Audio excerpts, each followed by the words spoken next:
Bismillahirrahmanirrahim. Dengan sampingnya. Assalamualaikum warahmatullahi wabarakatuh. Waalaikumsalam warahmatullahi wabarakatuh. Bismillah walhamdulillah wassalatu wassalamu ala rasulillah Sayyidina wa maulana Muhammad bin Abdillah wa ala alihi wa ashabihi wa man tabi'a rusydah.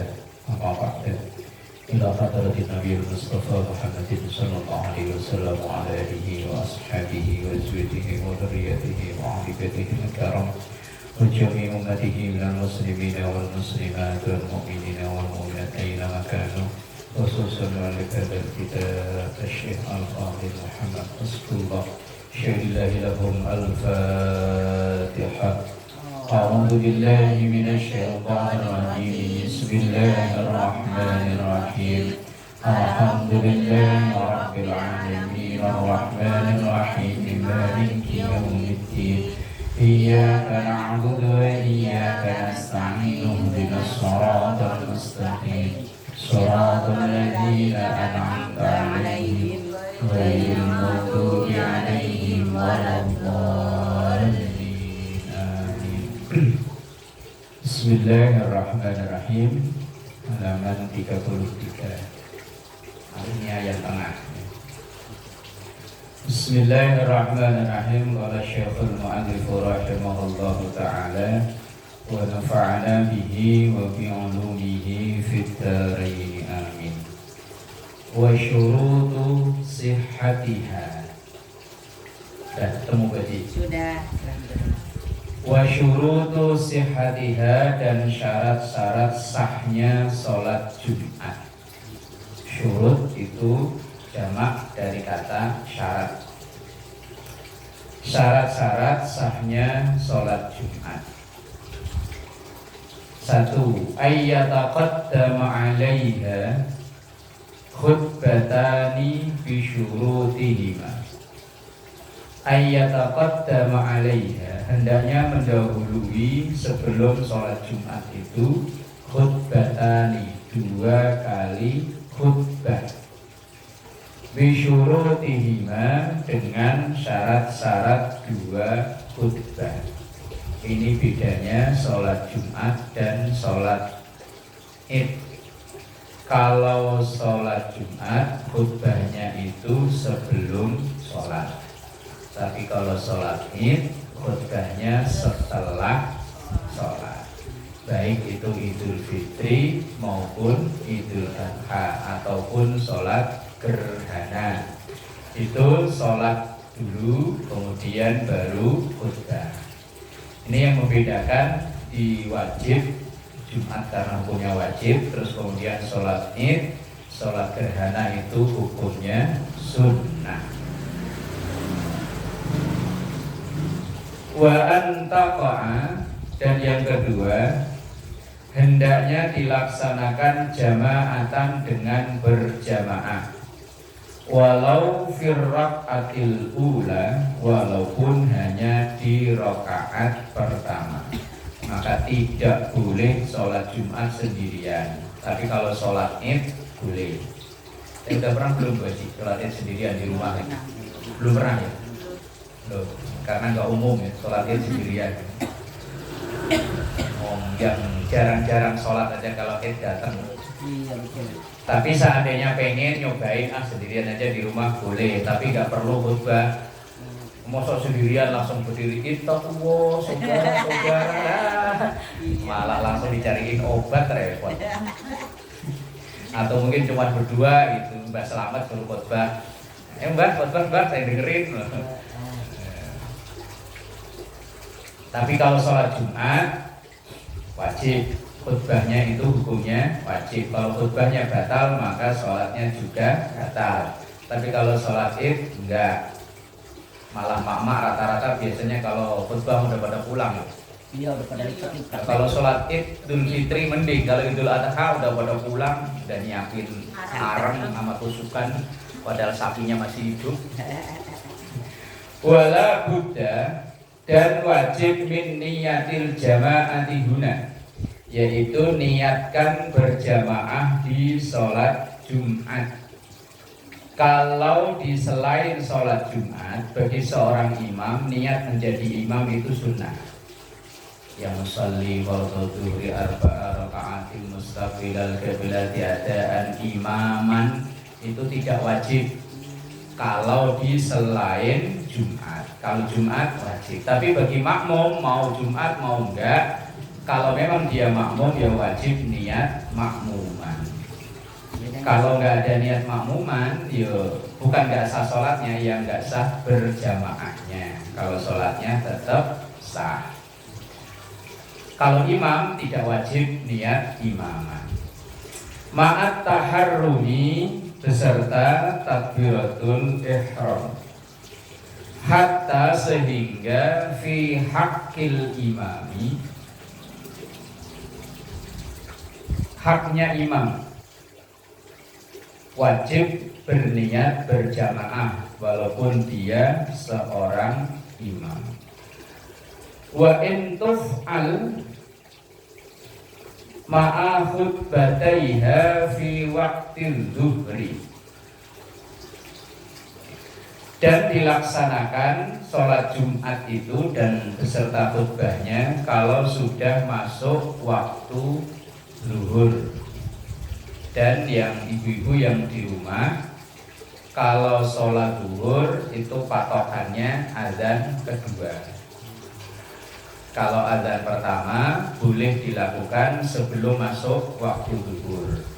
Tapi yang mungkin yang tidak sholat Jumat, bapak-bapak mungkin entah karena lagi sakit atau karena mungkin jagain orang sakit atau mungkin security atau apa yang tidak bisa sholat Jumat, maka sholat Jumatnya itu waktu awalnya adalah azan kedua. Bagi yang azan dua, karena pelaksanaan sholat Jumat itu berbeda-beda. Ada yang azannya cuma sekali, ada yang azannya dua kali. Kalau di perkantoran itu rata-rata ngambil azan yang sekali karena hitung-hitungan waktu. Pokoknya biar 12:30 itu selesai, bisa istirahat, makan, dan lain-lain. Tapi kalau di pemukiman, rata-rata di Indonesia ini memakai yang dua kali azan.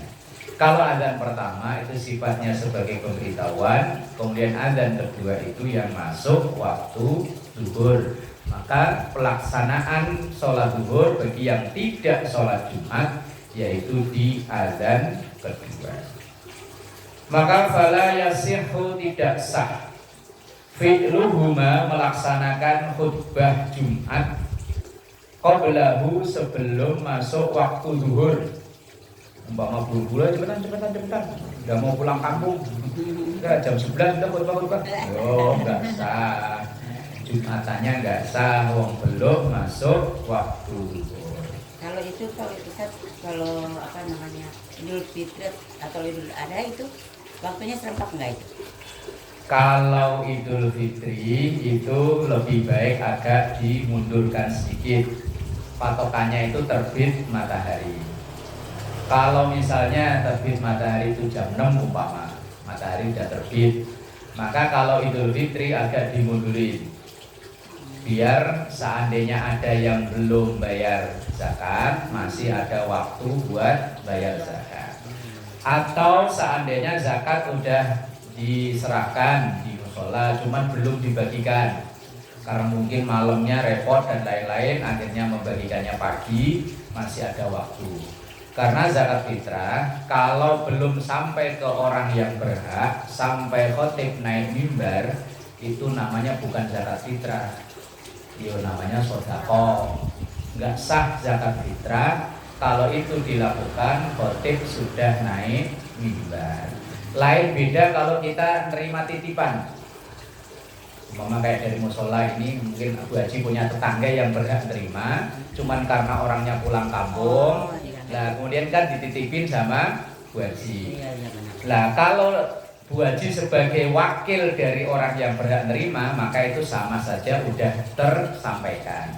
Tapi kalau masih di musola umpama belum dianterin, maka nanti yang bertanggung jawab panitianya.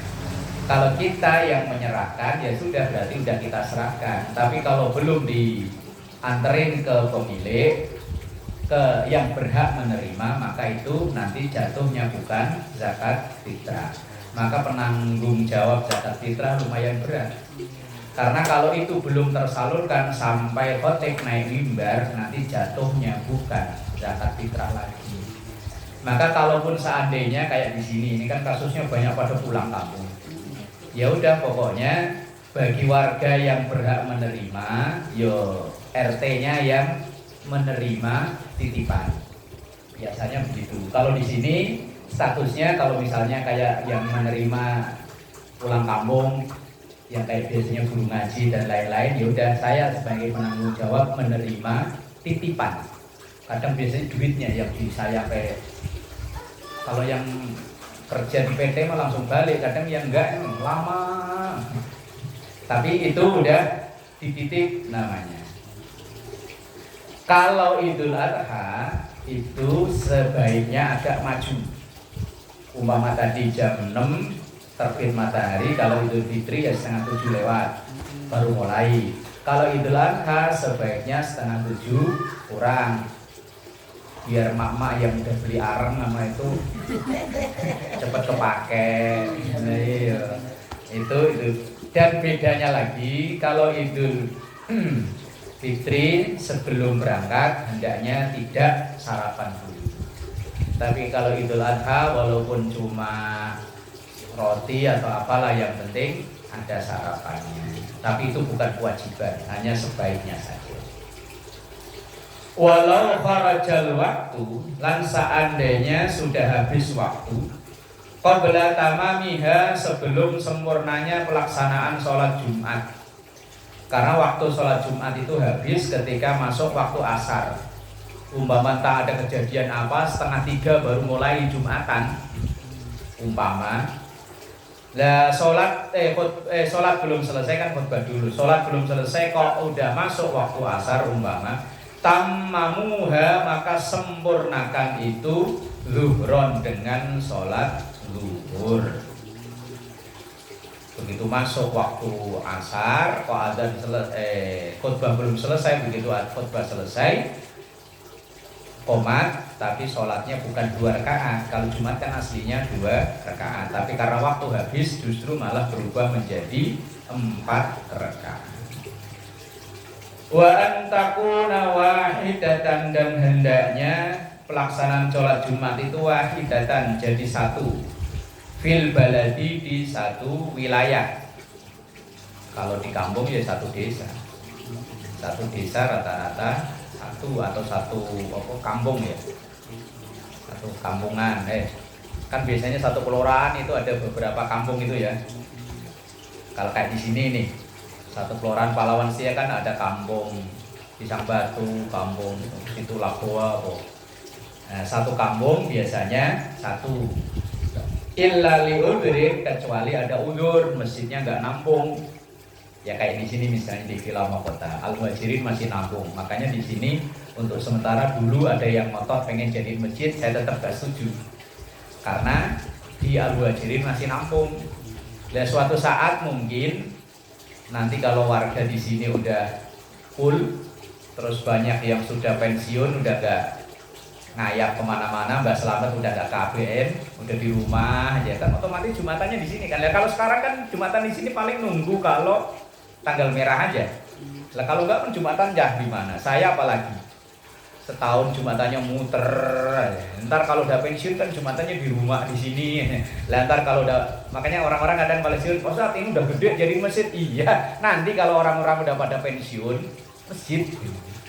Wong suatu saat nanti selesai itu bikin tulisan, saya bikin tulisan masjid walaupun belum dipakai sholat Jumat. Karena untuk kondisi kita di sini Al-Muhajirin masih nampung. Lah kalau udah pensiun semua kan udah nggak nampung, udah pada aki-aki, ya udah pada jalan, udah pada pakai tongkat. Lah iya, lah udah nggak kemana-mana, lah baru diadakan sholat Jumat. Tapi kalau satu tempat masih bisa nampung, ya sholat Jumatnya itu cukup satu saja. Ya kayak di Villa Mahkota cukup di Al-Muhajirin, kalau Al-Muhajirin masih bisa. Kecuali Al-Muhajirin itu dulu bangunnya kecil, asal Jumatan gak muat mulu, ya wes boleh mengadakan Jumatan lagi. Wong awalnya Jumatan itu aslinya kan untuk Jum'ah itu kan dari kata asli jamaah. Jamaah itu ngumpul. Biar paling enggak umat Islam itu seminggu sekali ngumpul. Nah kalau masing-masing ada yang Jumatan kan ya nggak bisa ngumpul. Wasunnatu wallahu a'lam bishawab.